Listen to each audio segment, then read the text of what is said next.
In this video, we're going to talk about flatten.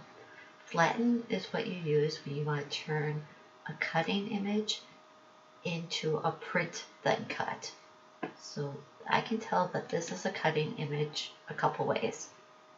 It has all kinds of layers. When I click on it, I can see all these different layers over here. Those are all the different colors that are going to need to be cut out. There's also a black outline around things, and that tells me that's where the blade is actually going to cut.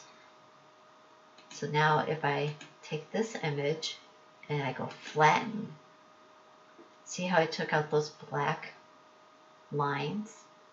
And if I go over here, all of those colors are kind of combined into one layer, and it says it's going to print it and then it's going to cut it.